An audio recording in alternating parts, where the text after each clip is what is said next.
Homeopatia, tratamento para o espírito e para o corpo. É um livro que aborda a homeopatia à luz do Evangelho de Jesus. Foi escrito por mim e pela minha esposa Cláudia. E a gente vai fazer aqui algumas pinceladas de alguns capítulos e alguns tópicos, bem superficialmente, para que você tome conhecimento do conteúdo do livro e anime a fazer um estudo sobre ele, do conteúdo dele. A gente tem nessa equação uma estrutura fundamental daquilo que a gente acredita ser importante no processo de desenvolvimento da nossa saúde, que é o Evangelho mais a homeopatia, e aí sempre vai ter mais alguma outra terapia energética e natural para nos dar saúde e responsabilidade. Saúde e responsabilidade, porque se nós quisermos ter saúde, nós temos que ter responsabilidade. Já temos algumas palestras postadas no YouTube, onde a gente explica mais profundamente essa equação. E a segunda equação é a condição atual, mais a necessidade atual. Aí você toma uma atitude, você passa a ter novas condições, novas necessidades e precisa de tomar novas atitudes. Então, ao longo da nossa existência, nós vamos estar sempre dentro desse paradoxo, desse paradigma, né? Sempre tendo uma nova condição, sempre tendo que tomar novas necessidades e tendo que tomar novas atitudes. Porque o processo evolutivo do ser assim o quer. Nós precisamos de evoluir, nós temos que evoluir. E a nossa necessidade evolutiva vai nos levando a todo momento a reflexões interessantes daquilo que nós precisamos realizar ao longo da nossa vida. Está aí a capa do nosso livro, Homeopatia, Tratamento para o Espírito e para o Corpo, Filosofia Hahnemanniana, Filosofia do Tratamento Hahnemanniano à luz do Evangelho de Jesus. A homeopatia é um tratamento energético e natural que atua nas causas sutis do adoecimento.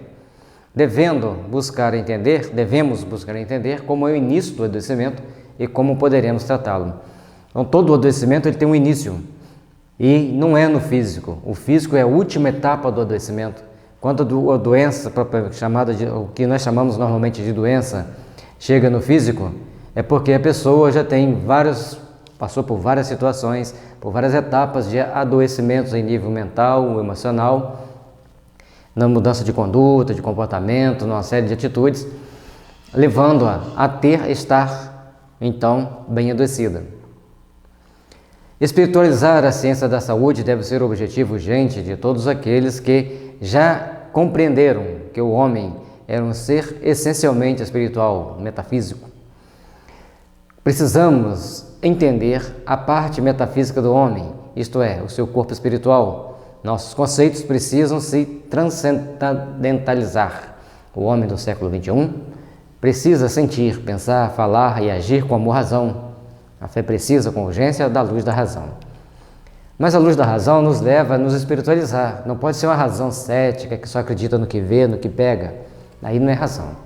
Aí é a pessoa racionalizar, e racionalizar às vezes leva a gente para um caminho muito diferente. Então, a razão transcendente seria aquela que vai nos trazer uma visão do ser humano de uma forma metafísica, ou seja, de todas as suas origens, desde a base da sua criação, refletindo em todas as teorias, em todas as suas possibilidades de crescer, de evoluir, porque somente assim nós vamos estar numa condição de termos como sermos melhores, termos como estarmos bem melhores. Nosso processo evolutivo, a nossa forma de encarar a vida, de rever cada um de nossos atos, cada uma das nossas atitudes, faz com que venhamos refletir na grandeza divina, venhamos refletir naquilo que a misericórdia divina traz para nós. Mas nós somos partes integrantes de um todo, de um conjunto de ações e reações que nós vamos encarar ao longo da nossa existência para podermos crescer cada vez mais na direção do divino, na direção da luz. Mas para isso, precisamos racionalizar bem as nossas ações, os nossos atos, para entendermos o que fazer para crescer. A vida terrena, as doenças fazem parte das provas e das vicissitudes da vida terrena. São inerentes à grosseria da nossa natureza material e à inferioridade do mundo que habitamos. As paixões e os excessos de toda a ordem semeiam em nós germes malsãos e às vezes hereditários. Essas palavras são de Allan Kardec no Evangelho segundo o Espiritismo, mostrando porque o planeta Terra é um planeta ainda de provas e expiações. Portanto, é um planeta muito atrasado. Existem planetas que são de provas e regeneração, que é o que a Terra vai entrar agora ao longo desse século. Nas provas e expiações, a gente vai vendo pessoas passando fome, vamos ver pessoas fazendo guerra e criando uma série de problemas. Quando passa para prova e regeneração, aí vai ter também pessoas passando fome, fulcros de guerra, mas ao invés das pessoas irem para o ataque, eles vão para a diplomacia, para a negociação. Então as coisas ficam um pouco diferentes. Mas a Terra está muito atrasada. E certamente os guerreiros da atualidade, os fomentadores de guerra, os povos que apoiam a guerra, os que querem mais guerra, esses aí não vão ficar na Terra. Não tem como ficar, porque ainda não despertou para a bondade, para a solidariedade cristã. Para estar na Terra, hoje, o espírito tem que ter um nível mínimo de bondade, de solidariedade cristã, principalmente de compaixão. Então ele não vai para uma guerra, ele vai para uma situação de negociação para evitar a guerra. O nosso objetivo no livro é explicar a homeopatia por alguns ângulos poucos percebidos pelos homeopatas e com a intenção de facilitar a compreensão da homeopatia pelos leigos. Mas tem sintomas que são bem diferentes do que estamos acostumados a ouvir. Assim, algumas pessoas, ao lê-lo, podem ficar constrangidas diante dos sintomas subjetivos que existem ao redor dos seus males. Então a gente já avisa antes, porque quando se fala em AIDS, nós pensamos primeiro no aiditismo. Quando se fala em uma doença degenerativa, nós vamos pensar primeiramente na sífilis. Numa doença perversiva que causa mutações dos genes, como um câncer, nós vamos pensar primeiro na psicose, que é a gonorreia. Então, as doenças para a homeopatia são vistas primeiramente como adoecimento. O que é um adoecimento? São sintomas mentais, emocionais, também chamados de sintomas mentais e energéticos, que vão estruturar a formação daquela doença física. Então, quando a doença física chega em nosso corpo, já levou-se muito tempo de processo de adoecimento. Então, é possível identificar um câncer 5, 6, 10, 15 anos antes dele surgir no físico? Perfeitamente. Basta a gente conhecer os remédios que sejam do cancerinismo e os sintomas principais que norteiam o cancerinismo, e aí nós vamos trabalhar de forma preventiva. Max Tetô e J. Michaud, vocês podem encontrar os livros dele na editora Andrei, são vários livros, e eles mostram os detalhes importantes do caminho dos adoecimentos, até chegar numa doença maior, numa doença mais grave. E tem um momento que a gente consegue reverter esse quadro, e outros momentos nós não vamos conseguir reverter esse quadro. Mas a nossa intenção é esclarecer de forma transcendente pontos que estavam obscuros sem a visão metafísica do ser, para que todos nós possamos nos ajudar. Desta forma, precisamos entender a doença como adoecimentos e este de forma holística, com todas as suas nuances, pois assim aumentamos a possibilidade de prevenção e cura. Lembrando aqui que a gente, quando falou na homeopatia, ela faz um tratamento preventivo de grande monta para restituir a nossa saúde. A prevenção homeopática, ela visa mudar o campo, o terreno da pessoa, o seu campo psíquico, para que esse campo tome consciente do seu ser e passa a ter condições de se autodefender. Entendemos que o que nos adoece é o nosso corpo psíquico, a nossa estrutura psíquica, os nossos corpos sutis. Nós vamos ver mais à frente, já temos outras palestras postadas no YouTube, que a gente explica esses corpos sutis, mas a gente torna a explicar. Então, aqui nós temos que buscar entender que essa prevenção homeopática é no fortalecimento dos corpos sutis. E aí vai fortalecer o corpo físico. É também chamado, principalmente entre os floristas, de autocura. Todo o nosso estudo foi baseado na Bíblia Sagrada, principalmente no Novo Testamento, Christian Friedreich, Samuel Hahnemann, o criador da homeopatia, principalmente, lógico, Allan Kardec, Ramatiz, Joana de Anjos, Nilo Cairo, Max Tetor, J.W. de Bitter, George Vitoucas, José Alberto Moreno, Bárbara Brennan, André Luiz, Miramês Emmanuel, Eduard Bach, J. Michaud, Fritjof Capra, James Tiller Kentin, Eliette M.M. Fagundes, Shafika Karagula e Dora Van Gelder Kunz, dentre outros. Mas esses são os principais autores que nos nortearam o estudo, os principais que nos nortearam o estudo para chegarmos a algumas conclusões e podermos explicar a homeopatia do ponto de vista que ela precisa ser vista. Nós não podemos ver a homeopatia simplesmente como uma terapia. Será que dá certo ou será que funciona? Então nós temos que vê-la integralmente para obtermos os melhores resultados. Homenagens: Christian Friedrich Samuel Hahnemann, o criador da homeopatia, esse grande missionário da luz que veio até a Terra para deixar aqui para a gente esse legado que é a homeopatia, essa grande ciência que vem restaurar a saúde humana, que é possível recuperar praticamente todas as doenças, desde que a pessoa ainda tenha energia vital para reagir ao tratamento. Ele vai conseguir recuperar a saúde com homeopatia de forma preventiva, então ela é magistral de ser usada. O Konstantin Hering, grande divulgador da homeopatia, criador da lei de cura, a gente vai falar mais um pouco dele mais à frente.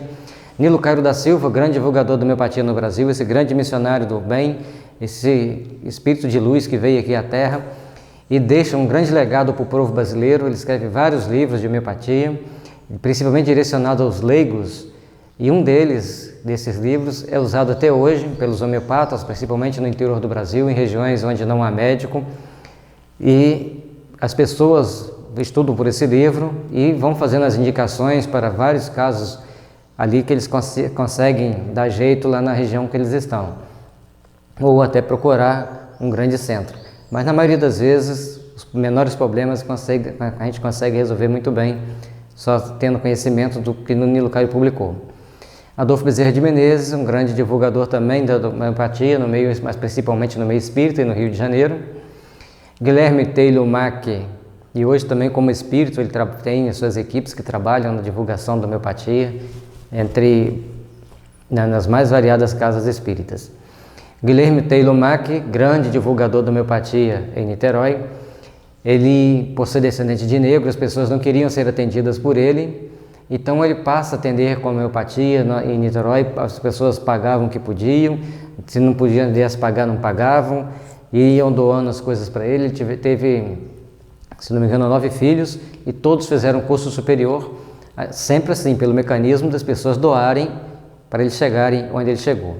Ele atendia as pessoas e a esposa e os filhos manipulavam os remédios. Outro detalhe interessante da vida desse grande homem, desse grande brasileiro, embora tenha o sobrenome em inglês, ele era filho de uma negra com um imigrante inglês. E quando o pai dele desencarna, então ele fica amparado por um dos amigos do pai dele, e todos os amigos do pai dele loteiam os terrenos, o terreno que era do pai, porque ele, como sendo negro, não tinha direito a ter posses, coisas que já existiam no passado, né? E um desses amigos custeia o estudo dele até ele se tornar homeopata. James Tiller Kent, grande divulgador da homeopatia nos Estados Unidos, escreveu vários livros, um deles é a Filosofia Homeopática. No capítulo que ele trata dos agravamentos homeopáticos, ele deixa claro ali um erro que ele cometia. Normalmente ele era adepto de indicar potências muito altas já de início, e com isso ele dava muita gravação, dava muita exoneração, a exoneração muito forte, o agravamento muito intenso, e as pessoas ficavam com muita raiva dele. E com isso, se a gente for fazer da mesma forma, a gente pode ter alguns dissabores. Então é bom estudar o que o Kent fez, muito importante é ler a Filosofia Homeopática, mas lembrar que a potência alta não se deve começar nenhum tratamento. No meu entendimento e com a experiência que a gente tem aí de 15 anos de trabalho com homeopatia. José Alberto Moreno e Eliette M.M. Fagundes, grandes reimpulsionadores do movimento homeopático brasileiro.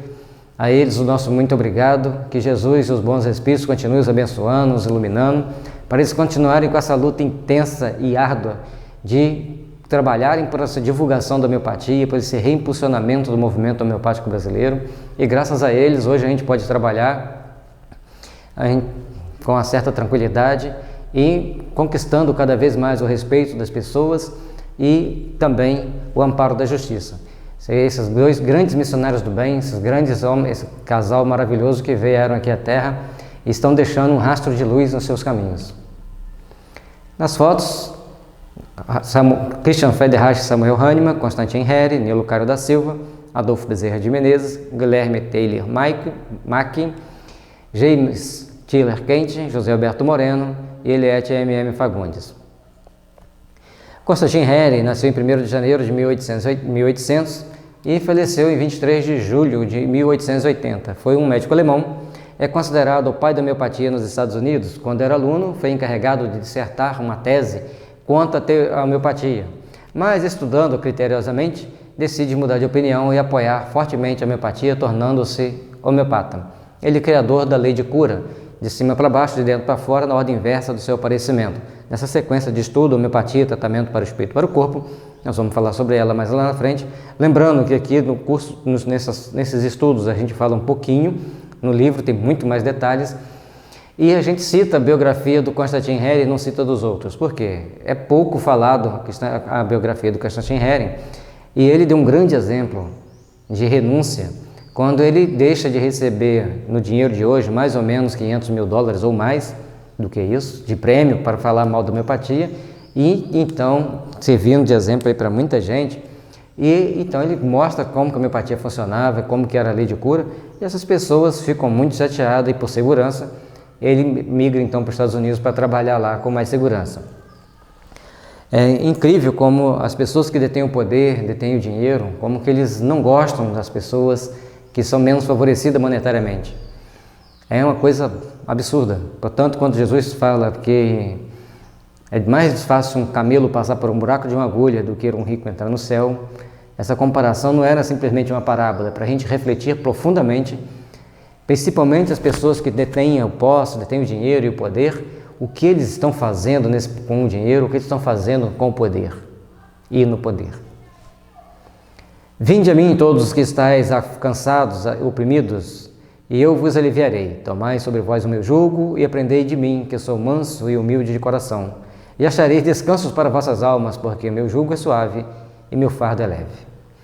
Esse convite de Jesus é aquele que a gente faz a todos os trabalhadores da homeopatia, todos os trabalhadores do bem, que a gente procure aliviar o fardo das pessoas, tirar o jugo da dor, do sofrimento dessas pessoas, dentro das nossas possibilidades, da nossa capacidade, dos nossos conhecimentos. Lembrando que existem as questões 94 a 112 do livro Consolador, que trazem para a gente algumas implicações ou alguns recados, né? Que para algumas pessoas a saúde para ele é a doença. Então é isso aí mais ou menos, didaticamente falando, em torno de 10% das pessoas, eles vão lutar a vida inteira com a doença, a gente não vai conseguir restaurar. E alguns vão conseguir levantar a cabeça, caminhar com segurança. A homeopatia portanto, a homeopatia é filosofia, porque tem suas proposições muito bem estruturadas em leis imutáveis, as leis naturais. Elas são vibracionais, fluídicas, energéticas e quânticas. Logo, então, esses termos, essas 4 denominações, normalmente são muito empregadas dentro da homeopatia, dependendo da cultura da pessoa, das informações que ele tem, da estrutura social a qual ele pertence. Então, muitas pessoas falam que ela é vibracional, alguns falam que ela é fluídica, outros falam que é energética, e seria mais propício ali dizer que ela é quântica. Porque a homeopatia é diluída a partir do CH1 até o CH100.000, e tem também a escala LM, tem a D3, que é usado D3, D5, D30, até o D30 normalmente, que é na escala decimal, 1 para 10, ou seja, 10%. Você coloca 9 gotas de álcool e água, uma da tintura mãe. Então, tomando, por exemplo, um vidro de tintura de arnica, você vai pegar uma gota da tintura da arnica, vai colocar em 9 gotas de álcool, você vai ter uma diluição, a primeira diluição decimal, né, normalmente chamado de D1 ou X1. Já no CH, para uma gota de tintura mãe e 99 gotas de álcool e água. E assim sucessivamente até o CH 100.000. Logicamente que 100 gotas vai dar uma coisinha mínima no vidro. A gente vai usar 1.000 gotas, 2.000, 10.000, sempre na proporção de 1%. E a LM é bastante complexa de fazer, faz um CH3, depois faz mais uma outra dinamização, está no parágrafo 270 do organão. E no livro também está descrito lá como que é feito. Ela é abstrata, subjetiva, lógico, se ela é tão diluída, a partir do CH12 não tem mais substância química, só energia, se ela é tão diluída, ela vai trazer vários resultados. Mais de resultados concretos, porque trata a causa do adoecimento, que também é abstrata e sutil. As causas estão no psiquismo, estão na nossa estrutura psíquica, conforme já fizemos vários estudos, já estão passados aí no YouTube, você vai poder ver. Esses adoecimentos precisam ser bem compreendidos nessa forma sutil.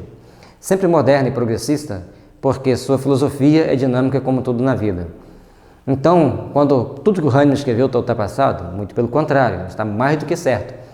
Só que nós precisamos fazer uma releitura, ou seja, compreendermos melhor aquilo que ele disse e adaptarmos à nossa situação atual. Foi o que nós tentamos fazer nas nossas explicações. Temos aí outros livros a serem lançados, que é o Organon da Arte de Curar comentado, volume 1 e 2, e as doenças do trabalho na visão da homeopatia. De resultados sempre diferentes, porque as pessoas e os adoecimentos são diferentes.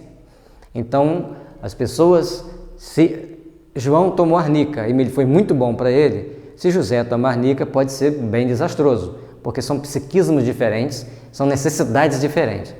Ah, mas tem uma teoria que todos devem tomar arnica. Sim, mas o terapeuta tem que saber interpretar o resultado e também saber o momento de tomar aquela arnica. Nem sempre todo mundo vai ter o primeiro momento, certo? Então, a gente tem que saber fazer essa leitura. Ao nosso ver, ela é amplamente científica, pois confirma todas as suas proposições.